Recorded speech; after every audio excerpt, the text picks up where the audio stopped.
warahmatullahi wabarakatuh. Yang terhormat dosen penguji ujian kinerja PPG dalam jabatan Angkatan 2 tahun 2023. Perkenalkan, nama saya Rahmatullah.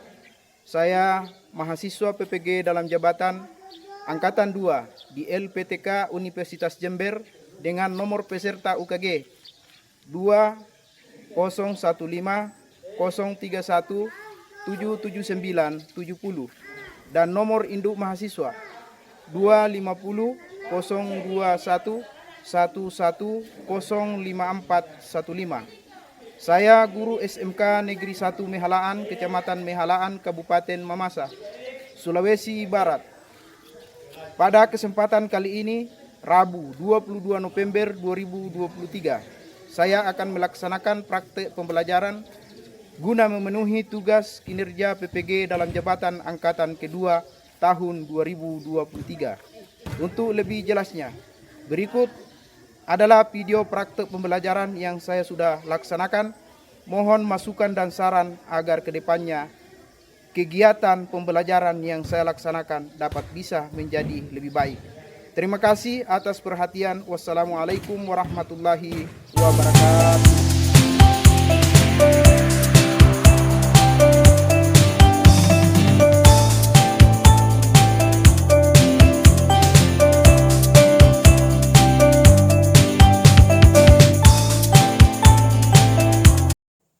Selamat pagi anak-anakku semua.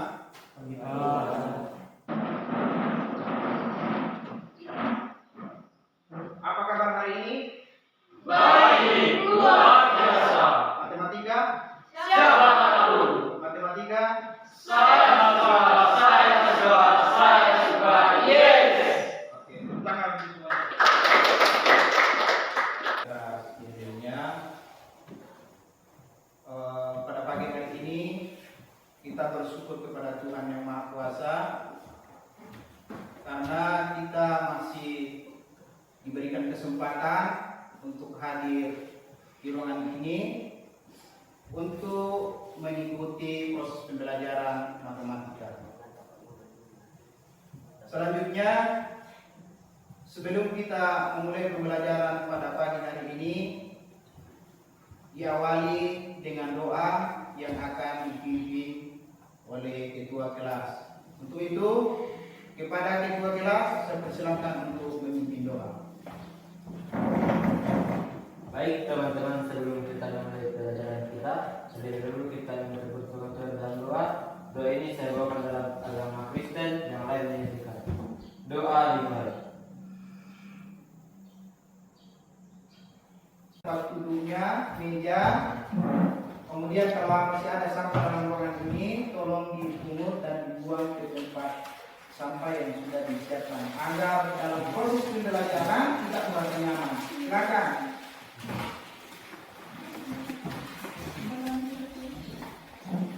Tidak masuk.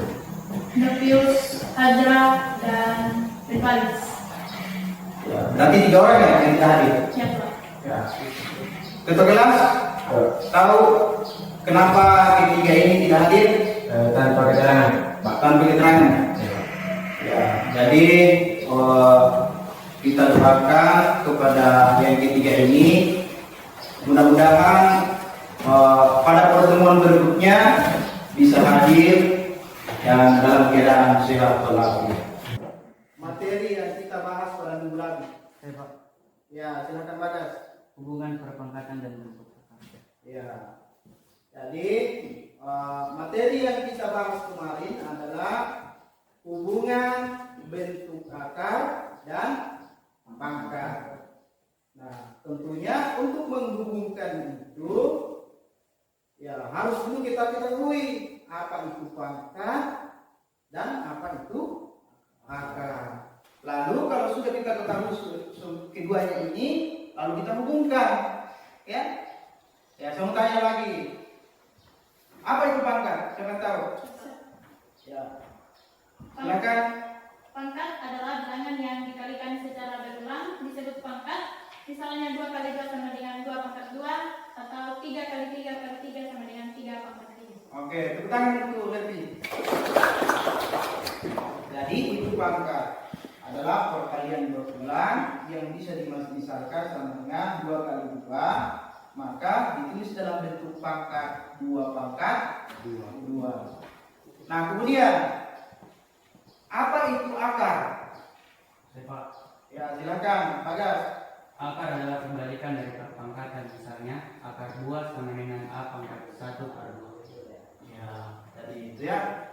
Atau ada yang mengatakan, misalnya, apakah semua bentuk akar itu adalah akar?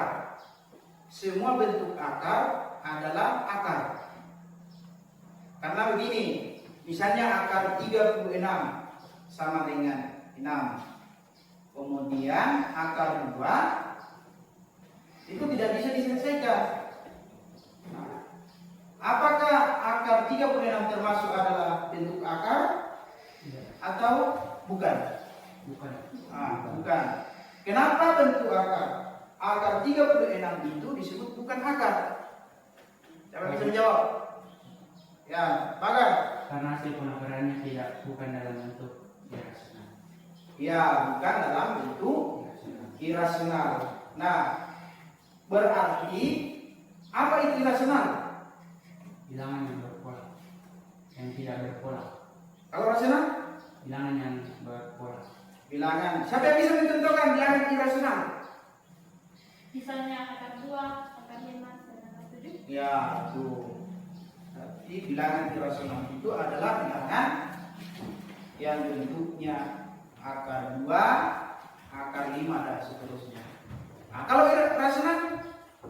Rasional itu bilangan yang bisa dibentuk menjadi pecahan. Ya. Ya. Siapa yang bisa menyimpulkan apa hubungannya antara akar dengan pangkat? Siapa?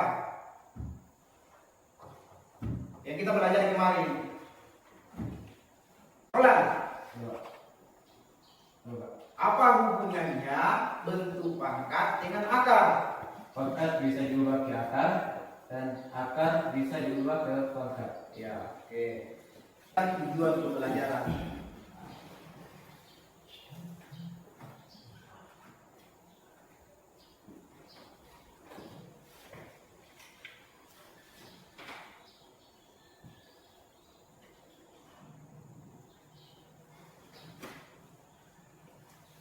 Tujuan pembelajaran, ini, ya. Jadi tujuan pembelajaran setelah mempelajari materi ini, peserta didik dapat membedakan bentuk akar sejenis dan bentuk akar tak sejenis. Ya. Nah, kemudian yang kedua, peserta didik dapat memahami cara penjumlahan bentuk akar. Nah, kemudian berikutnya, apa manfaat mempelajari ini? Mempelajari penjumlahan bentuk akar. Ya, kembali saya jelaskan bahwa dalam penjumlahan bentuk akar ini adalah harus sejenis. Ya. Misalnya dalam kehidupan kita sehari-hari, ini meja yang ada di dalam ruangan dan kursi, dua-duanya mempunyai perbedaan. Ya. Jadi kalau misalnya dijumlahkan,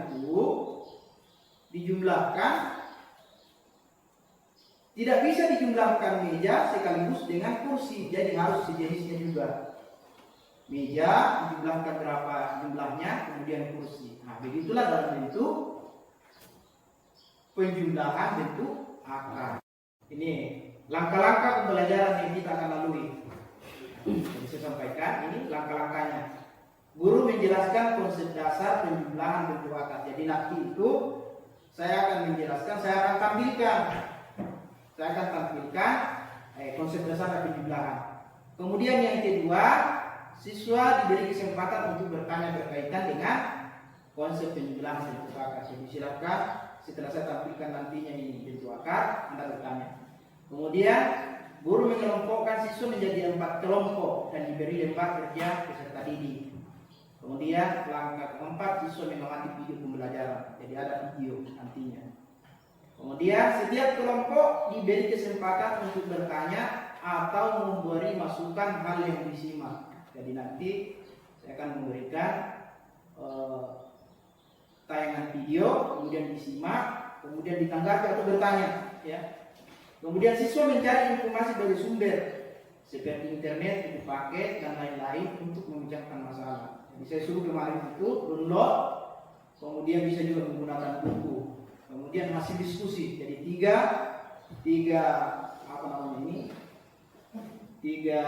referensi yang bisa digunakan.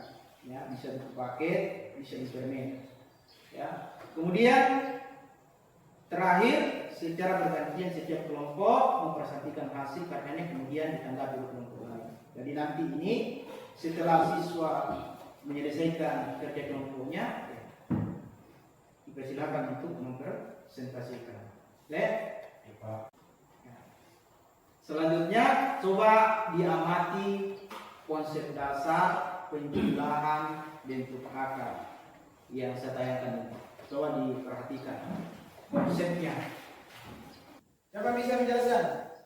Saya Pak. Iya, Pak Kas. Karena nilai di dalam akar senilai. Akar di dalam akar senilai. Pertanyaannya yang ketiga, Pak Kas. Kenapa? Coba ulang pertanyaan. Coba jelaskan mengapa B akan A tambah C akan B sama dengan B akan A tambah C akan B. Mengapa soalnya kembali menjadi jawaban? Baik. Karena nilai yang ada di dalam akar tidak senilai atau tidak sama. Jadi penjumlahan bentuk akar tersebut. Nah, kalau kita lihat konsep yang pertama, konsep pertamanya itu kan sejenis. Apa contohnya? Kalau dia sejenis, lihat akar yang di dalamnya, bukan di luar, di dalamnya akar yang kita lihat. Ketika sama, dua buah akar itu sama, akarnya sama, di dalamnya sama, maka itu boleh dijumlahkan. Nah, sama halnya dengan konsep kedua. Konsep kedua, B akar A ditambah C akar A. Kenapa ditambahkan B tambah C akar A? Karena kita lihat kenapa? Karena nilai yang ada di dalam akar senilai. Ya, akar di dalamnya itu sama, jadi boleh dijumlahkan. Koefisiennya ya di depannya akar itu dijumlahkan. Nah, kemudian dikalikan dengan akarnya sendiri. Ya. Nah, kemudian yang ketiga,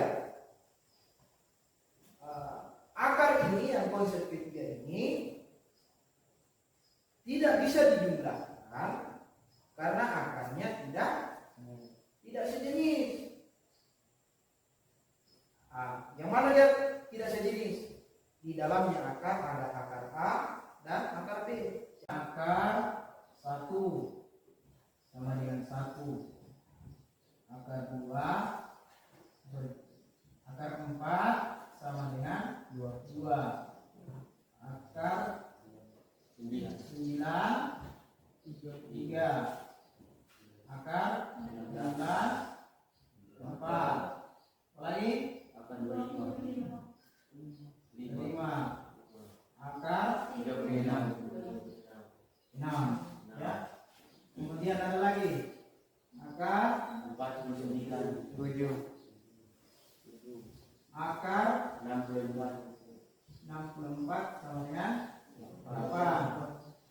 Akar 81 9. Akar dari 100 10.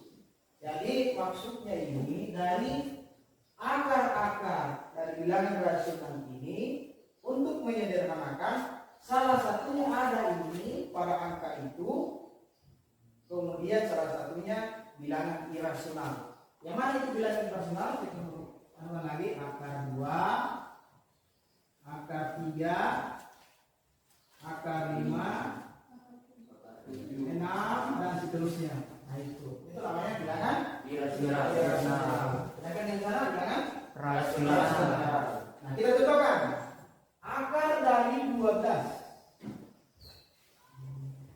Nah, untuk menyederhanakan ini harus ada angka yang dikalikan di sini. Harus ada angka di sini kemudian dikalikan dengan bilangan rasional, hasilnya sama dengan 12. Jadi dua-duanya harus ada. Bilangan rasional dan bilangan irasional. Contohnya, bilangan rasional adalah akar 4. Kemudian dikali akar 3. Nah, ini bilangan irasional. Nah, akar dari 4 ini kita bisa disederhanakan. Akar dari apa berapa? 2. Kemudian akar 3-nya tetapi ya tidak bisa disederhanakan. Ya, bilangan irasional. Siapa yang bisa? Yang bagian B. Ini bagian A. B. Akar berapa?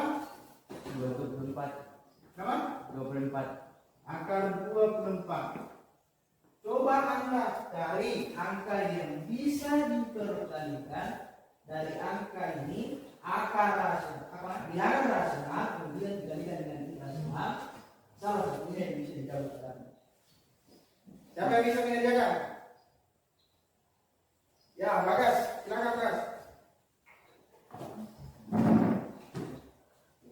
Kemudian dijelaskan. Nah,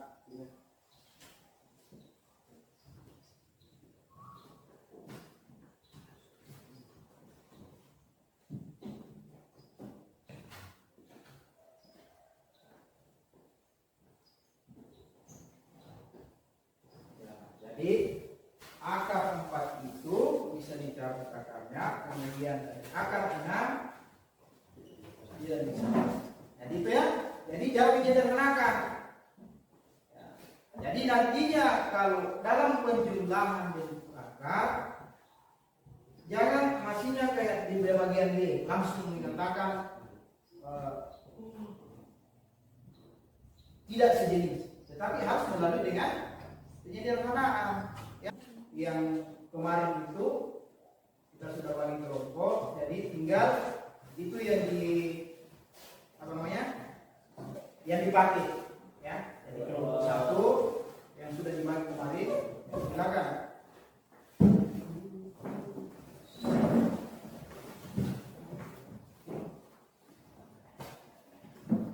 Jadi kelompok 3 kelompok 4. Kelompok 3 kelompok 4.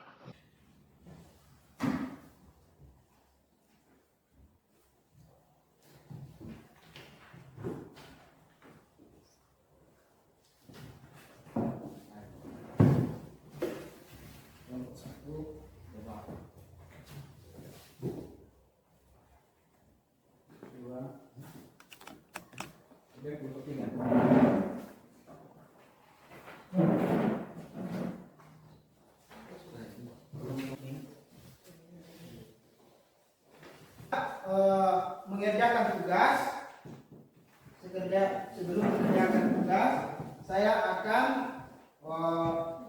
memutarkan video, ya, cara mengerjakan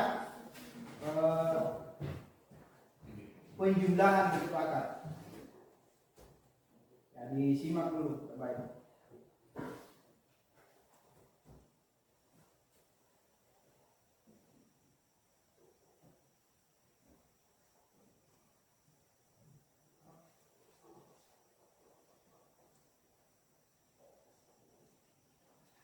Oke, assalamualaikum warahmatullahi wabarakatuh. Ketemu lagi di channel kami Matematika yang Hebat. Ini kita Silakan untuk kelompok 2. Setelah saya menyimak video yang ditayangkan, maka pada penjumlahan bentuk akar harus melalui penyederhanaan untuk mengetahui akar sejenis atau bukan akar sejenis. Bagus sekali. Tepuk tangan untuk kelompok 2. Kemudian masih ada lagi? Ya, silakan kelompok 1. Nah, bacakan apa yang Anda simak. Setelah setelah saya menyimak video yang ditayangkan, maka penyederhanaan bentuk akar adalah perkalian bilangan yang salah satunya bisa dicabut akarnya dan lainnya irasional. Bagus sekali. Tangan juga. Apa lagi?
Kelompoknya, maka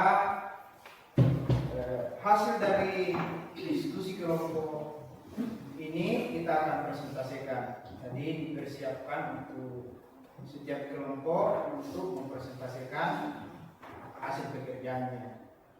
Jadi kita urutkan saja, ya. Jadi kelompok 1, ya pertama ini mempresentasikan. Secara berikut saja kelompok 2, kelompok 3, kelompok 4. Karena harus mempresentasikan, ya, dari hasil kelompoknya. Jadi nanti itu bisa menanggapi temannya ya, hasil pekerjaannya yang berbeda. Misalnya ada yang berbeda bisa ditanyakan, ya. Jadi untuk pertama, bagaimana kelompok 1 siap? Assalamualaikum warahmatullahi wabarakatuh.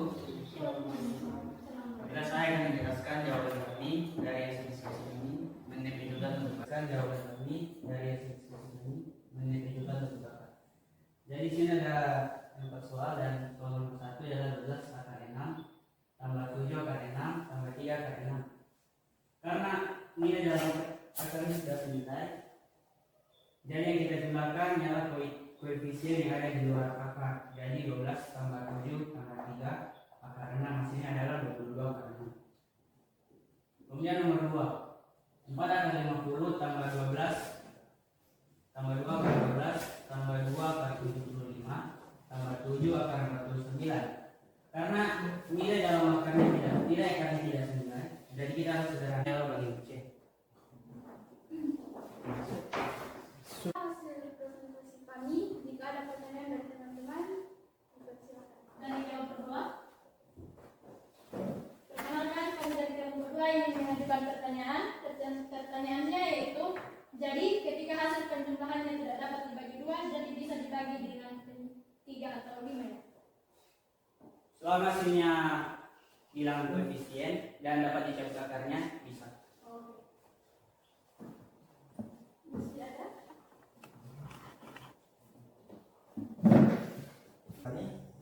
Yaitu penjumlahan bentuk akar.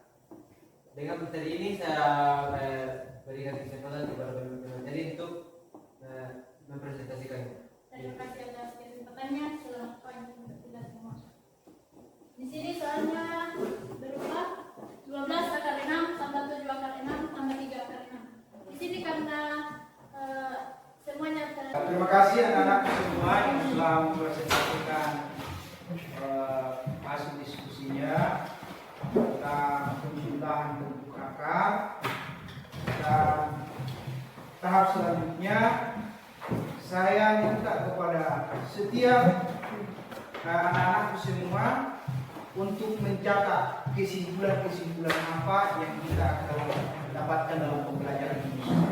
Nah, kita silakan untuk mencatat kesimpulan-kesimpulan yang kita dapatkan dalam pembelajaran ini. Silakan. Perkenalkan, kami dari kelompok 2 ingin membacakan hasil kesimpulan kami, yaitu bentuk akar adalah bentuk lain untuk menyatakan bilangan berpangkat pecahan, serta bentuk akar merupakan bagian dari pangkat sehingga menyelesaikan bentuk akar harus dengan dasar berpangkatan. Kemudian yang kedua, untuk melakukan operasi penjumlahan bentuk akar maka harus menguasai rumus-rumus konsep bentuk akar. Demikian hasil kesimpulan kami. Sebagai kesimpulan.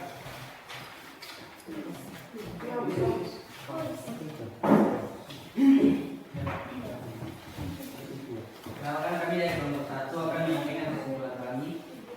Hasil kesimpulan kami. Pertama, bentuk akar adalah kebalikan dari perpangkatan. Yang kedua, bentuk akar adalah bilangan irasional. Yang ketiga, bentuk akar adalah bentuk yang memiliki dari bilangan yaitu irasional dan irasional. Kemudian untuk melakukan operasi penjumlahan bentuk akar maka harus yang pertama memahami konsep bentuk akar dan yang kedua mengetahui proses penyederhanaan bentuk akar. Lagi. Jaga apa? Kesimpulan.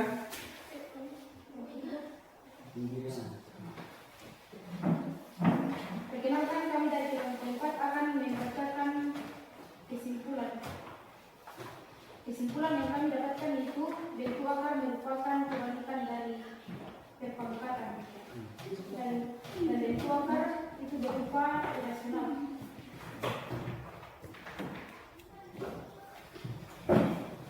Baiklah, kami dari kelompok 3 akan membacakan kesimpulan yang kami dapat. Bentuk akar adalah balikan dari bilangan berpangkat. Yang kedua, untuk melakukan operasi penjumlahan bentuk akar maka harus menguasai rumus-rumusnya. Jadi itu tadi catatan-catatan yang Anda catat sebagai kesimpulan dalam pembelajaran ini. Nah, kemudian saya sampaikan kepada anak-anakku semua bahwa materi yang akan kita pelajari pada pertemuan berikutnya adalah bentuk pengurangan bentuk akar. Jadi boleh dipelajari di rumah. Prosesnya dalam penjumlahan dan pengurangan bentuk akar tidak jauh beda, hanya karena dia adalah dalam bentuk penjumlahan yang kita pelajari saat ini. Sekarang akan pertemuan berikutnya adalah pengurangan. Jadi tentunya tidak ada yang membedakan di situ adalah pengurangannya saja.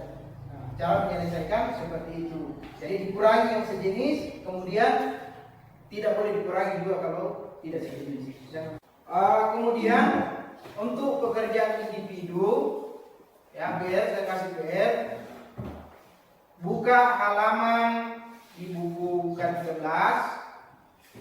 buku kurikulum 2013 halaman 63, ya 63 ada di situ 1 sampai 6 nomor, ya. Jadi dibuka nanti bukunya, buku paket kurikulum 2013 halaman 63, ya. Ya, jadi saya kira cukup sekian untuk pertemuan kali ini. Mudah-mudahan apa yang kita dapatkan dapat dipahami dan bisa dikerjakan selanjutnya. Ya. Cukup sekian. Selanjutnya untuk penutup ini saya minta untuk ketua kelas untuk memimpin doa sebagai penutup pembelajaran. Silakan. Baik, teman-teman, sebelum kita menutup pembelajaran hari ini, kita berdoa menurut agama dan kepercayaan kita masing-masing. Doa dimulai.